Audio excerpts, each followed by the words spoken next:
आज हम पढ़ेंगे फैराडे का सेकंड लॉ। ओके, कल हमने पढ़ा था फर्स्ट लॉ। वो क्या बताता है आपको? फर्स्ट लॉ फैराडे का कि कंटेनर के अंदर इलेक्ट्रिसिटी पास कराई है और अगर 100 सोडियम आयंस हैं तो एक सोडियम आयन कितना इलेक्ट्रॉन लेगा? ओनली 1। तो 70 इलेक्ट्रॉन दोगे तो सोडियम कितने इकट्ठे होंगे वहाँ पे? 70। 80 दोगे तो 80, 90 दोगे तो 90। दैट मीन्स कि वेट डायरेक्टली प्रोपोर्शनल है ऊपर से जितना उसको चार्ज। क्यों? क्या होता है चार्ज? जितना ज़्यादा चार्ज प्रोवाइड करोगे उतना ज़्यादा वेट क्या हो जाएगा? डिपॉजिट। ये बताया गया था आपको। ओके, तो अब हमें पढ़ना है फैराडे का सेकेंड लॉ। सोडियम के बजाय, अब ध्यान से सुनना, मैंने आपको इस बार कॉपर दे दिया। ऊपर से 60 इलेक्ट्रॉन आ रहे हैं, ध्यान रखना प्लीज़। 60 इलेक्ट्रॉन आ रहे हैं। कितना? 100 में से कितना सोडियम जाएगा? 60, क्योंकि सोडियम कितने इलेक्ट्रॉन लेता है? 1 इलेक्ट्रॉन। क्या बनने के लिए? सोडियम।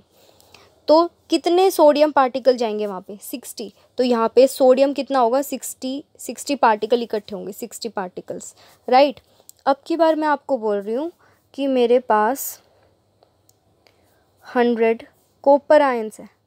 ध्यान से सुनना। अब कॉपर आयन कितने इलेक्ट्रॉन लेते हैं? 2। यहाँ पे कॉपर सल्फेट का अगर सॉल्यूशन होता, कॉपर सल्फेट ब्लू कलर का है, कॉपर आयंस घूम रहे हैं, कॉपर आयंस 2 इलेक्ट्रॉन लेंगे। क्या बनने के लिए? Cu बनने के लिए।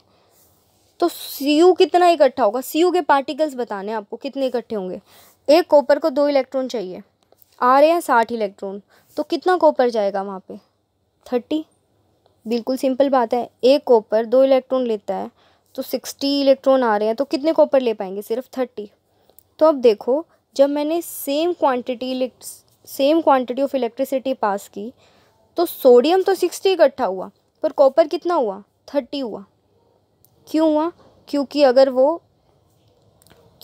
वो 2 इलेक्ट्रॉन ले रहा है। अगर मैं बोलती एल्यूमिनियम 3 इलेक्ट्रॉन लेता है एक बारी में, तो कितना एल्यूमिनियम जाएगा? अगर 60 इलेक्ट्रॉन्स दे रही हूँ तो सिर्फ 20 पार्टिकल्स ही एल्यूमिनियम के जा पाएंगे।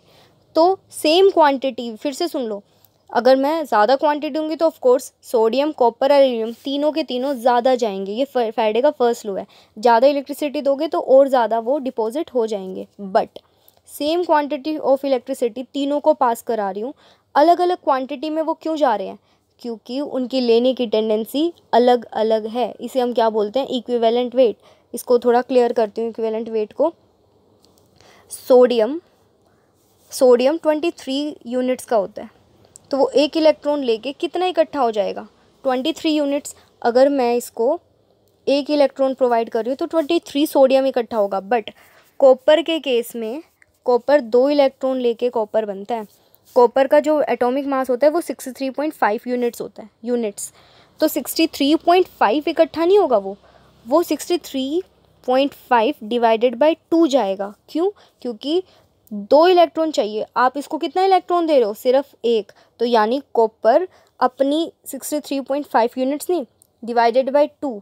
और इस नंबर को मैंने पिछली वीडियो में सिखाया था, क्या बोलते हैं? Equivalent weight. तो अगर सोडियम से, मतलब किसी एक इलेक्ट्रॉन से कंपेयर करें तो वो कितना डिपॉजिट होगा? उसका मॉलिक्यूलर वेट नहीं, उसका इक्विवेलेंट वेट बोलेंगे, मतलब वो हाफ डिपॉजिट होगा। तो यहाँ से बात आई कि अगर सेम क्वांटिटी में, फिर रिपीट कर रही हूँ, सेम क्वांटिटी ऑफ इलेक्ट्रिसिटी किसी 2 अलग अलग आयंस को प्रोवाइड कर रहे हो, वो कितना उस पर डिपॉजिट होगा, डिपेंड करता है कि वो कितने इलेक्ट्रॉन गेन कर रहे हैं। तो एक बार दोनों अच्छे से समझते हैं। फर्स्ट कंटेनर में AgNO3 है, ध्यान से सुनना। सेकंड में CuSO4 है। Ag कितने इलेक्ट्रॉन लेता है? सिर्फ एक, Ag बनने के लिए। कॉपर कितने लेता है? Cu2 प्लस 2 इलेक्ट्रॉन लेता है।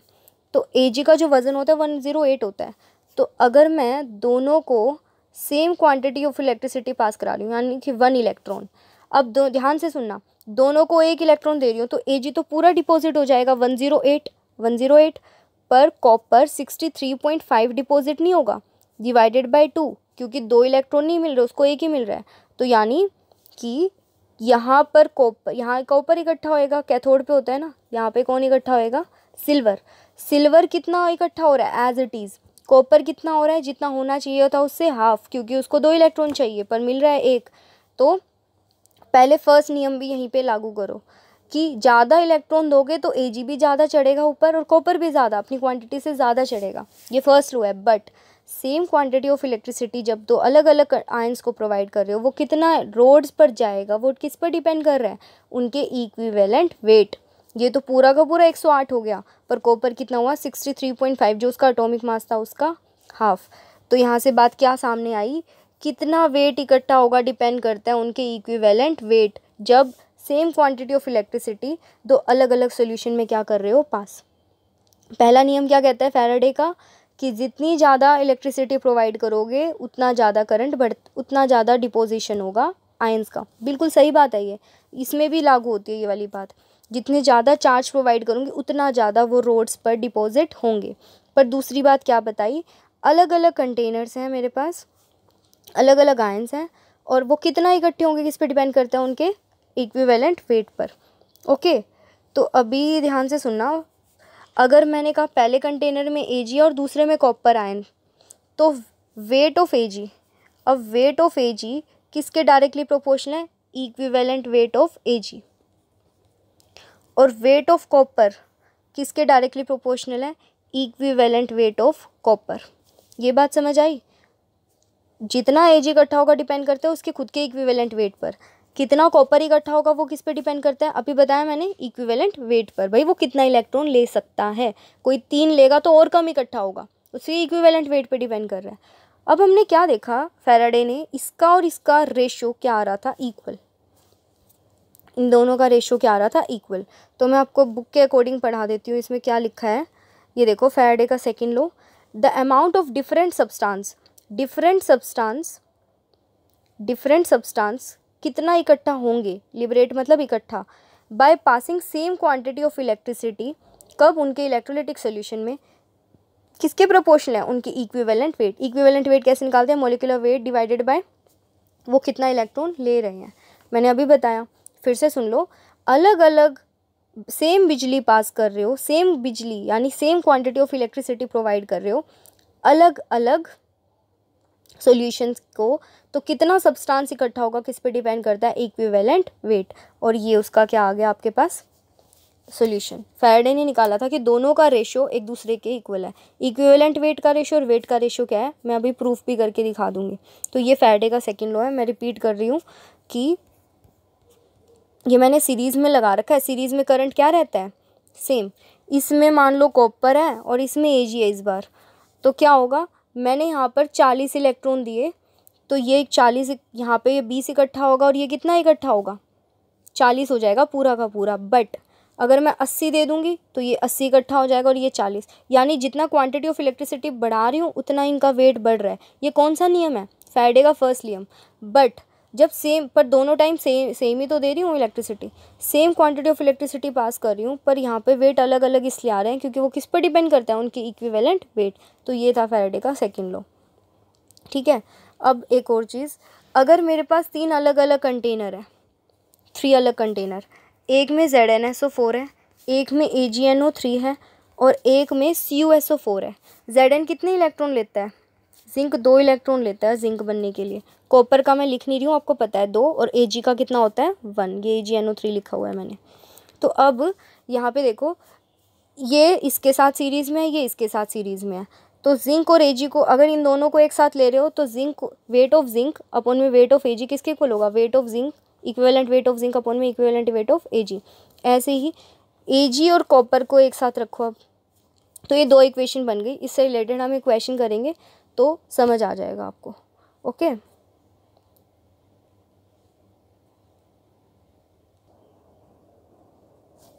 अब उसका जो अभी पढ़ा है उससे रिलेटेड एक क्वेश्चन है, ये देखो 3 इलेक्ट्रोलिटिक सेल है, ठीक है, ABC। एक में ZnSO4 है तो इसमें जिंक आयन है Zn2+, दूसरे में Ag+ और तीसरे में Cu2+। ओके, सीरीज़ में कनेक्ट कर दिया, तो इक्वेशन तो समझ आ गई होगी ना कैसे बनेगी।